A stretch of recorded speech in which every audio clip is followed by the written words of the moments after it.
Olá meus caros, sejam bem-vindos a mais um vídeo aqui no nosso canal no YouTube e no vídeo de hoje eu vou tratar sobre outra ideologia dentro da história que está muito presente, que poucas pessoas reconhecem, que poucas pessoas observam, mas que molda muito a maneira de nós observarmos a história, principalmente naquilo que se trata a respeito da história sagrada, ou seja, da história bíblica.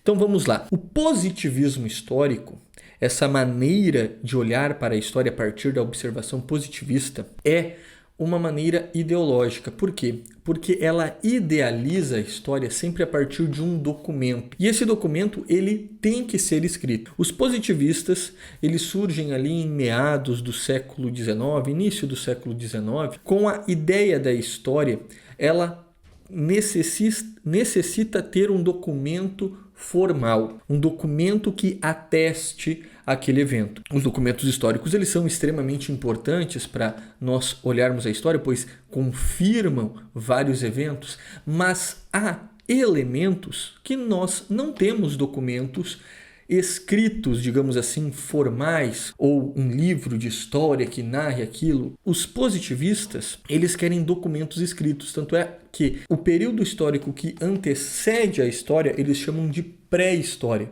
Por que uma pré-história? Porque não tem registro escrito. E para os positivistas, só existe história se existe um documento escrito que ateste aquele evento. Por que isso é um problema? Olha para a história bíblica, por exemplo. Nós temos fontes escritas que atestem o dilúvio da maneira que as Sagradas Escrituras narrou. Nós temos um documento oficial, como por exemplo, um jornal da época. Nós temos um documento de algum rei falando para se protegerem do dilúvio que estava vindo. Nós não temos estes tipos de documentos quando se trata a respeito de eventos históricos que estão narrados nos primeiros capítulos das Sagradas Escrituras. E muitas pessoas, a partir do racionalismo e do cientificismo dentro da história, acreditam ser necessário um documento como esse para atestar a veracidade daquela história. Porém,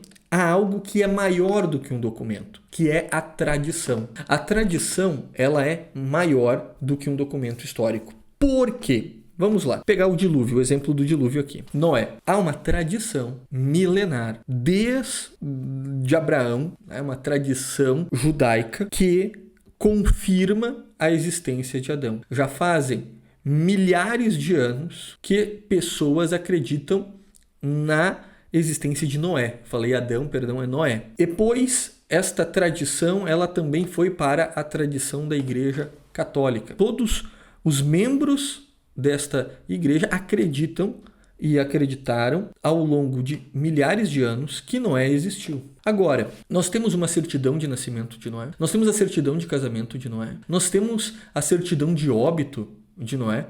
Nós não temos esses documentos. Ah, então Noé não existe, Noé é uma história, Noé é um mito. Peraí, como assim? Você está dizendo que um documento ele é mais importante do que uma tradição inteira? E aí eu pergunto, o que é mais fácil falsificar? Uma tradição milenar ou um documento histórico? O que é mais fácil falsificar? Vamos pensar agora, logicamente. Com certeza você vai me dizer que é mais fácil nós adulterarmos um documento histórico, sei lá, aparece um documento histórico dizendo que Noé não existiu. O nome não era Noé, era Noam, sei lá.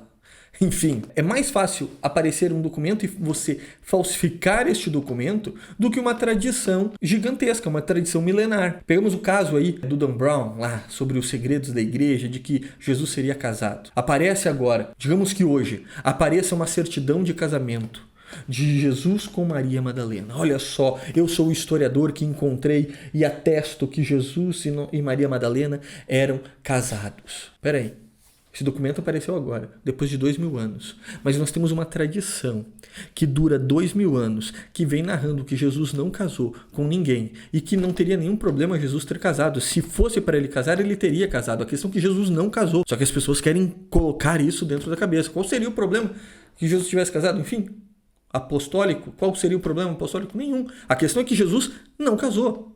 Não casou. E aí aparece uma fonte histórica, eu atesto, sim, Jesus casou. Para, gente, Isso aí é besteira.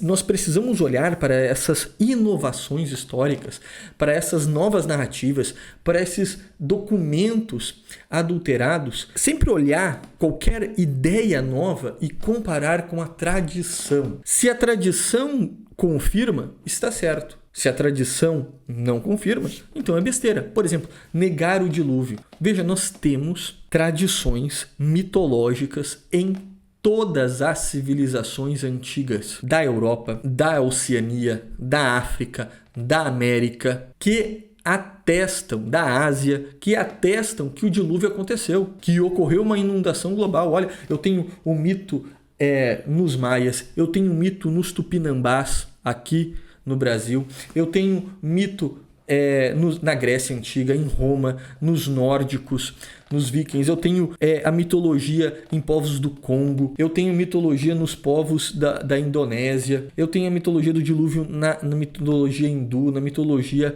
japonesa, chinesa. Peraí, então quer dizer que todas estes povos, eles desenvolveram um mito parecido e que inventaram da cabeça deles e que isso tudo é criação da cabeça? Porque não há nenhum documento que ateste, pois não há um jornal da época, não há uma fonte escrita da época. Então a gente precisa sempre pensar dessa maneira. O que é mais fácil adulterar? Um documento histórico ou uma tradição? Claro que um documento histórico, pois uma tradição que já dura milhares de anos, ela confirma a veracidade daquele fato. Inclusive há aquele ditado, né, que mentira tem perna curta. Então uma mentira, ela não consegue se sustentar por muito tempo. Ela pode se sustentar por 50 anos, talvez dura 2 gerações. Agora, mais do que isso, não. Porque sempre vai se pesquisar e vai se encontrar a verdade. Agora você tem uma tradição milenar de vários povos que atestam que ocorreu em um certo momento da história uma inundação global. Você vai dizer que isso é um mito? Você vai dizer que isso não é verdade? Então nós precisamos romper com esta outra ideologia dentro da nossa cabeça e começar a observar a história de uma maneira lógica, dar mais valor para aquilo que os antigos falaram e matar um pouco esse cronocentrismo de achar que nós somos os grandes descobridores de tudo. Então quer dizer que agora o ser humano aprendeu. É uma certa arrogância também, porque a gente diz assim, eu aprendi agora. Todo mundo que viveu antes está errado. É agora que nós sabemos a verdade. Então há um cronocentrismo da época agora contemporânea de achar que nós somos a última bolachinha do pacote, que nós somos a geração mais desenvolvida de toda a história porque você está vendo esse vídeo por causa de um telefone, porque tem um avião, porque tem computador. Gente, isso é balela.